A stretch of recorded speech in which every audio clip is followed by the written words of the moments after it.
Hey everyone, it is time for my March book club, the review of what we read this month, what we're reading next month, and a couple of book-related suggestions.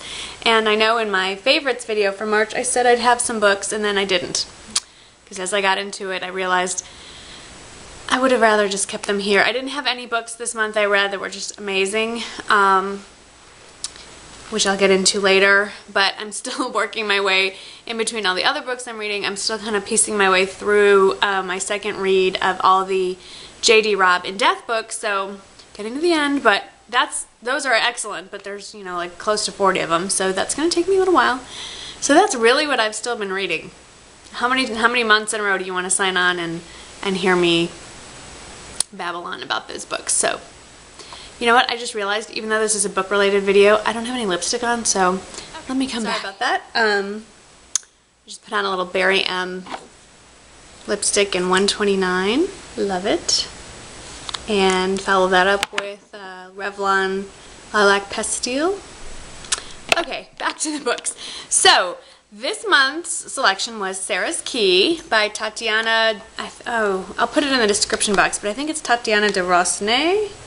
She's a French author, and the book, I'm looking to find my, yeah, de Rosnay, and she is a French author.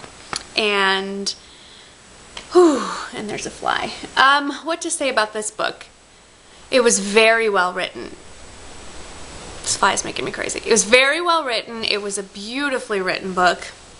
It was one of the most difficult books I've ever read in my entire life. I only finished it because it was for the book club and I wanted to be able to talk about it, but it was heart-wrenching.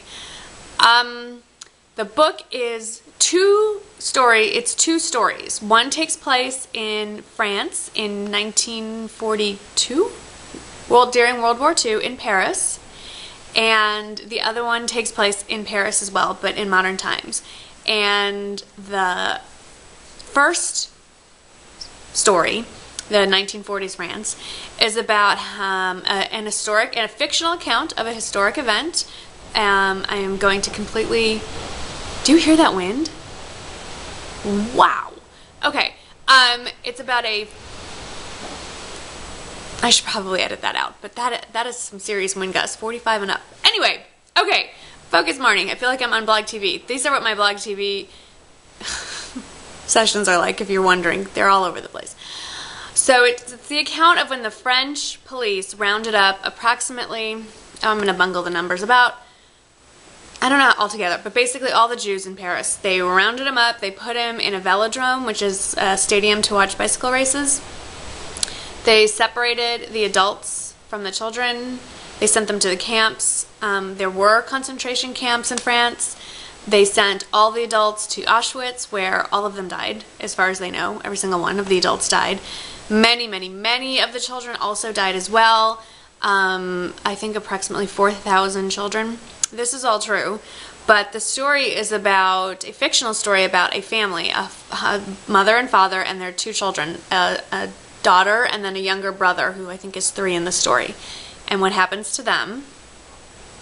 And then the modern day story is about an American woman who's married to a French man and their daughter living in Paris in now, well, late 20th century, right around now, and it's the 60th anniversary or the 50th anniversary of this event that happened in Paris and their family life. And somehow the two stories do intertwine and they are somewhat related and there's some crossover. I can't talk about too much without giving it away. But, okay, any book with the Holocaust is not exactly going to be happy, you know? I mean, so that was a little depressing. More than a little. It was very hard. I rarely read 2 books at the same time, but this was one of those cases where I had to have a lighthearted book on the side to get to. I could not read this book at night right before bed. I had to read for a little while and then put it down and go pick up something else because the image is terrible. But, and I also will say that I thought I was pretty up on, you know, general Holocaust history, but I had no idea that this happened, that France was really all that involved. I mean, I knew France had been occupied by the Germans, the Nazi Germany. I knew they worked in cooperation with the Nazi government, but I had no idea to the extent that the French people went along with the Nazi regime a little too eagerly, I might say. And that there were concentration camps in France, no idea. So this was very interesting historically and heart-wrenching. So even though it's not true, the specific story is fictional, it's still just, ugh. Okay, so next month's book club selection is a classic, a modern classic it seems, and it has a huge following. It's The Girl with the Dragon Tattoo, and I'm trying to find it on my iPad for you. And I did read this. I'm kind of excited that I have it actually already in my repertoire. I will reread it. For those of you, it was recommended here by a few viewers, and so I went and got it.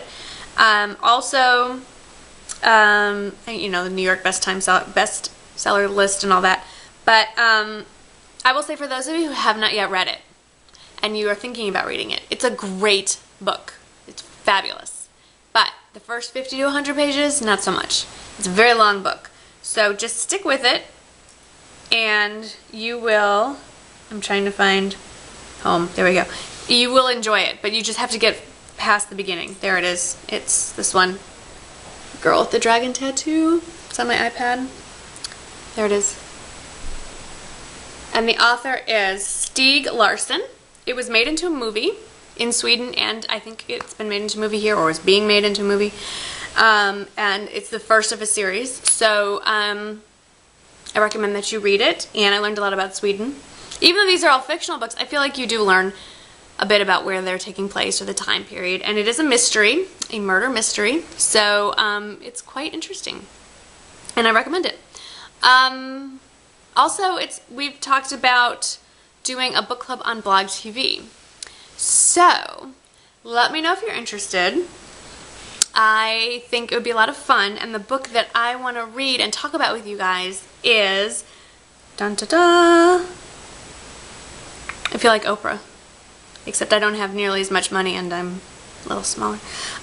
Major Pettigrew's Last Stand, and it looks like this. Well, it doesn't really look like that. That's the opening cover. Major Pettigrew's Last Stand, a novel by Helen Simonson.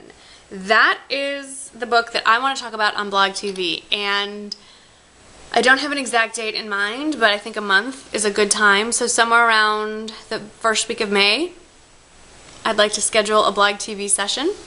Not before May 1st, I promise.